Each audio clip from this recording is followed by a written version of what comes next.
সুপ্রিয় দর্শক, এই মুহূর্তে দাঁড়িয়ে আছি ইলিশা লঞ্চ ঘাটে। আপনারা দেখতে পাচ্ছেন পূর্বে যে লঞ্চ ঘাটটি ছিল সেই লঞ্চ ঘাটটি এই জায়গাটাতে অবস্থিত ছিল এবং এখান থেকে প্রচুর পরিমাণে ব্লক ধসে পড়ার কারণে বর্তমানে লঞ্চ ঘাটটি নিয়ে যাওয়া হয়েছে এই জায়গাটাতে, অর্থাৎ ইলিশা লঞ্চ ঘাটের পাশেই একটি জায়গা রয়েছে, আপনাদেরকে আমরা দেখাবো। আর এই জায়গাটি হচ্ছে মেঘনা রেস্টুরেন্ট অ্যান্ড রিসোর্ট, মানে যেখানে ইলিশা লঞ্চ ঘাটটি অবস্থিত সেই লঞ্চ ঘাটের কাছেই কিন্তু ইলিশা মেঘনা রেস্টুরেন্ট অ্যান্ড রিসোর্ট। এর পাশে কিন্তু আমরা দেখতে পাচ্ছি প্রচুর পরিমাণে ব্লক অলরেডি ধসে পড়েছে। তো এই ধসে পড়া ব্লকগুলোকে বাদ দেওয়ার জন্য এখানে বর্তমানে জিএ ব্যাগ ফেলানো হয়েছে।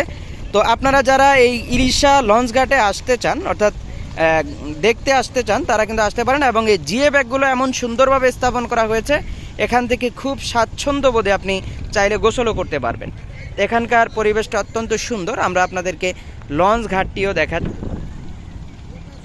এটি হচ্ছে সেই লঞ্চ ঘাট, অর্থাৎ মেঘনা রেস্টুরেন্ট অ্যান্ড রিসোর্ট থেকে আর একটু সামনের দিকে গেলেই হচ্ছে এই লঞ্চ ঘাট। এখানে লঞ্চ ঘাটটি অবস্থিত। আপনারা যারা ইলিশা তথা এই আমাদের ইউনিয়ন তথা ভোলার সারা ভোলার তথ্যগুলো জানতে চান, আপনারা অবশ্যই আমাদের ফেসবুক পেজ এবং আমাদের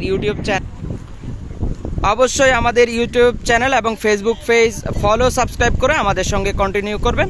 তো আমরা দেখতে পাচ্ছি যে আমাদের ফিরে যাওয়ার এখনই সময় হয়ে গেছে এবং আমরা যদি এই জায়গাগুলো দেখাই, এখানে কিন্তু এখনও জিএ ব্যাগের কাজ চলমান রয়েছে। এই জায়গাটিতে এখনও জিএ ব্যাগের কাজ চলমান রয়েছে।